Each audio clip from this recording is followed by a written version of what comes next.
Adu narasi saksi kunci. Judul ini yang kami pilih karena begitu dinantikan kesaksian yang akan disampaikan oleh para saksi kunci ini. Siapa mereka? Yang kami maksud sebagai saksi kunci di sini tidak lain, tidak bukan, yaitu para menteri yang akan memberikan kesaksiannya pada lanjutan sidang sengketa hasil pemilu yang akan berlangsung pada Jumat esok. Ternyata selain 4 menteri tersebut, dari para pihak, baik pemohon ataupun juga pihak terkait, masih meminta kepada Hakim MK untuk bisa memanggil saksi-saksi lainnya, saksi kunci tentunya, mulai dari Kapolri, Kepala BIN, sampai kemudian Megawati Soekarno Putri. Apakah memang ini cukup penting untuk bisa melakukan pembuktian dalam proses persidangan? Nanti kita akan dengarkan pandangan dari para narasumber. Dari sudut hukum tata negaranya sudah hadir Bung Margarito Kamis yang akan memberikan pandangannya kepada kita. Selamat malam, Assalamualaikum warahmatullahi wabarakatuh, Bang Margarito. Ya. Baik, sudah bergabung juga para kuasa hukum dari pasangan 02 ataupun juga pasangan 01. Yang pertama saya akan perkenalkan adalah Bang Frits Edward Siregar selaku perwakilan dari tim hukum pasangan 02. Selamat malam, Bang Frits. Selamat malam, Mbak. Baik, kemudian juga sudah bergabung dengan kita Bang Ahmad Wakil Kamal yang juga merupakan bagian dari tim hukum pasangan 01. Assalamualaikum warahmatullahi wabarakatuh. Selamat malam, Bang Kamal. Waalaikumsalam warahmatullahi wabarakatuh. Selamat malam seluruh pemirsa tanah air. Baik, kami juga tadi sudah menghubungi perwakilan dari tim hukum ataupun juga kuasa hukum pasangan 03, tapi memang masih kami nantikan hingga saat ini untuk bisa bergabung dalam perbincangan kita ini. Tapi saya ingin mulai terlebih dahulu dari Bang Frits, mungkin bisa dijelaskan Bang Frits sebagai respon pasangan 01, 03 ini memohon kepada Hakim MK untuk didatangkan para menteri dan memang akan datang esok. Kemudian juga dari 02 ini meminta untuk didatangkan Kepala BIN dan Megawati. Apa keperluannya? Apa kemudian yang coba dibuka dari kedatangan Kepala BIN dan juga Megawati dalam proses persidangan ini? Ya, pertama-tama kami mengapresiasi apa yang dilakukan oleh Mahkamah Konstitusi untuk mengundang 4 menteri. Saya rasa kehadiran 4 menteri besok itu menambah apa yang tadi sudah disampaikan oleh saksi dan ahli kami terkait bagaimana apa yang dimaksud dengan perlindungan sosial, berapa jumlahnya, bagaimana proses distribusinya, dan berapa bansos yang dimiliki oleh ataupun yang dikelola oleh Kementerian Sosial, dan selebihnya itu diatur atau diadministrasikan oleh kementerian lain. Kami percaya apa yang besok akan disampaikan, Mbak, itu akan menambah kejelasan dari selama apa yang diduga. Yang kedua, saya rasa Prof. Yusril sebagai Ketua Tim Hukum sudah menyatakan bahwa tim hukum Paslon 2 tidak akan memanggil Ketua BIN. Itu merupakan celutukan dari salah seorang tim hukum selama proses persidangan, dan itu sudah diklarifikasi oleh Prof. Yusril. Meskipun demikian, dalam proses persidangan, kami tentu saja menyerahkan kepada Mahkamah Konstitusi. Bukankah kita semua, Paslon 1, 2, dan 3, sudah percaya kepada institusi Mahkamah Konstitusi, dan siapapun yang dipanggil oleh Mahkamah Konstitusi itu merupakan hak daripada Mahkamah Konstitusi untuk dapat membantu Mahkamah Konstitusi dalam menyelesaikan proses persidangan. Dan jangan dilupa, Mbak, pasal 38 dari PMK kan sudah mengatakan alat bukti tersebut kan ada namanya surat, ada dokumen, ada petunjuk, ada kesaksian, ataupun keterangan pihak lainnya. Jadi saksi itu kan merupakan satu dari beberapa alat bukti. Sebenarnya kalau memang Paslon 1 dan Paslon 3 merasa ada sebuah hal yang dapat mereka buktikan, kan mereka bisa memakai dokumen-dokumen lain, entah video, gambar. Saya takutnya ini hanya sebuah klaim-klaim saja, sebuah dugaan-dugaan tanpa ada sebuah dokumen ataupun alat bukti yang membantu. Secara garis besar, kami tentu saja siap apabila Mahkamah Konstitusi mau memanggil siapapun yang Mahkamah Konstitusi rasa penting dalam proses persidangan ini. Baik, kita juga akan minta pandangan dari Bang Kamal tentunya mengenai hal ini, didatangkan para menteri besok, kemudian juga harapan dari 02 untuk bisa mendatangkan Kepala BIN, Megawati, kemudian juga 03 sudah menyerukan ataupun juga memohon kepada Hakim MK untuk mendatangkan Kapolri. Bagaimana kemudian kedatangan mereka bisa membuktikan dalil-dalil yang disampaikan, dimohonkan oleh pasangan 01? Silakan Bang Kamal. Gini, sebelum masuk itu, dalam perkembangan persidangan yang luar biasa hari ini juga, dari proses pembuktian semakin menambah keyakinan kami tim hukum pasangan nomor urut 1 ini dalil-dalil permohonan pemohon dapat dibuktikan.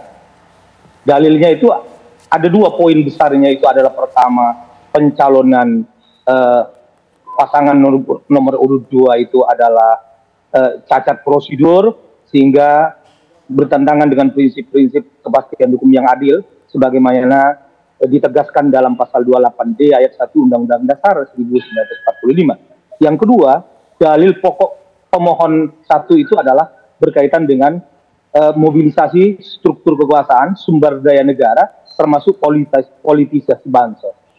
Bahwa benar, kami yang pertama kali mengusulkan untuk meminta memohon kepada Mahkamah Konstitusi untuk mendatangkan para menteri-menteri. Namun karena ini bukan untuk saksi, jadi saya kasih pencerahan juga. Saya kira kalau pejabat negara seperti menteri dan sebagainya, kemudian Kapolri dipanggil ke Mahkamah Konstitusi, itu adalah landasan hukumnya itu adalah pasal 2 ayat 2 Peraturan Mahkamah Konstitusi nomor 4 tahun 2003, yaitu pihak lain itu dia memberikan keterangan sebagai pihak terkait. Jadi memberi keterangan posisinya itu adalah kewenangan mahkamah. Kami tahu persis itu. Walaupun awalnya ketika kami mengusulkan untuk meminta atau memohon mahkamah untuk mendatangkan beberapa menteri itu ditolak oleh 02 dengan berbagai alasan. Ini adalah siapa yang mendalilkan beban pembuktian ada di pemohon. Kebetulan persoalannya teman-teman kuasa hukum 02 ini banyak kurang piknik di Mahkamah Konstitusi. Karena ini bukan peradilan perdata atau peradilan pidana, ini adalah peradilan tata negara, peradilan konstitusi. Sehingga hukum acaranya adalah hukum acara konstitusi, hukum acara tata negara. Sehingga ini adalah hakim itu dalam asas hukum tata negara itu, peradilan tata negara itu bersifat aktif dan pasif. Jadi hakim harus dalam konteks ini dalam pasal 2 ayat 2 PMK 2000 nomor 4 2003 itu adalah hakim aktif. Aktif apa? Untuk mencari kebenaran material, dalam rangka menegakkan keadilan substantif. Jadi gimana posisi 01 berkaitan dengan permohonan dari 03 untuk menghadirkan Kapolri? Bagi kami selama itu mahkamah membutuhkan, itu kan kewenangan di mahkamah, itu kebutuhan Mahkamah Konstitusi, maka terserah mahkamah mempertimbangkan. Tapi kami menganggap juga kalau dipanggil untuk kepentingan bahwa ada pelibatan aparatur negara, polisi sampai kepada tingkat dari Kapolri sampai tingkat paling bawah Babin Kamtipmas, itu akan semakin clear bahwa mobilisasi struktur kekuasaan itu nanti perang beneran. Saya kira Mas Fris nggak perlu takut lah kalau memang polisi tidak juga dimobilisir, karena faktanya di lapangan bahwa memang ternyata terhadap kepala-kepala daerah seperti di Karanganyar, di Jember, yang tidak jelas dukungannya, 271 di Karanganyar itu dipanggil Kapolda. Jadi ada dugaan-dugaan bahwa polisi tidak netral menggunakan alat hukum untuk menekan kepala desa untuk mendukung 02. Inilah yang terjadi. Jadi sepanjang itu untuk pembuktian itu saya kira 01 dalam posisi setuju andaikan Mahkamah Konstitusi memanggil itu, karena tapi semua kewenangan di Mahkamah Konstitusi. Saya kira itu berkaitan dengan permohonan 02 mendatangkan kepala BIN, mendatangkan Megawati. Kalau Megawati saya kira bukan pejabat publik, tidak akan dia berhak berkampanye, tidak akan menggunakan fasilitas publik, tidak mobilisasi struktur kekuasaan, tidak mobilisasi anggaran. Saya kira nggak ada relevansinya kalau Megawati diundang ke forum Mahkamah Konstitusi. Tapi kalau BIN bisa saja, kalau dia punya informasi keterlibatan aparat, keterlibatan PJ Gubernur, PJ Wali Kota, Bupati untuk pemenangan, menarik juga. Kami dalam posisi 01 ini dalam posisi sepenuhnya diserahkan kepada pertimbangan Majelis Hakim Mahkamah Konstitusi untuk mencari kebenaran material, untuk menegakkan keadilan substantif. berdasarkan konstitusi. Kira-kira itu, Mbak. Baik Bang Kamal, Bang Margarito, dalam hal ini saya minta pandangannya mengenai dua hal. Yang pertama tadi seperti yang dikatakan kalau pasangan 02 mengatakan siapa yang mendalilkan wajib membuktikan. Tapi tadi dikatakan oleh Bang Kamal bahwa hakim aktif ini harus mencari kebenaran material. Itu yang pertama. Kemudian yang kedua adalah apakah memang kehadiran mereka, baik Kapolri, Kepala BIN, kemudian juga Megawati diperlukan di sidang MK kali ini? Ya, pertama begini, soal siapa yang mendalilkan, siapa yang membuktikan itu bukan prinsip tata negara saja, itu universal. Prinsip pembuktian universal. Anda bisa temukan dalam berbagai sistem hukum dan pada setiap waktu itu. Jadi tidak benar juga. Satu. Yang kedua, sebenarnya sih ini udahlah begini. Tadi kan Kamal bilang mencari kebenaran material dan keadilan substantif gitu ya. Kalau mau rigid nih, itu barang nggak dikenal dalam kalau ikut dia punya cara berpikir tadi gitu ya. Ini peradilan tata negara ya, peradilan konstitusi gitu ya. Nggak ada dikenal itu peradilan mencari kebenaran material tuh. Mencari kebenaran substantif itu nggak ada tuh. Itu kebenaran material itu cuma dapat ada dari peradilan pidana. Tidak ada di peradilan perdata juga enggak, apalagi peradilan tata negara nggak ada itu istilah itu. Konsep itu gitu ya, tidak berlaku gitu. Satu, yang kedua begini, ini juga sebenarnya gampang banget dah.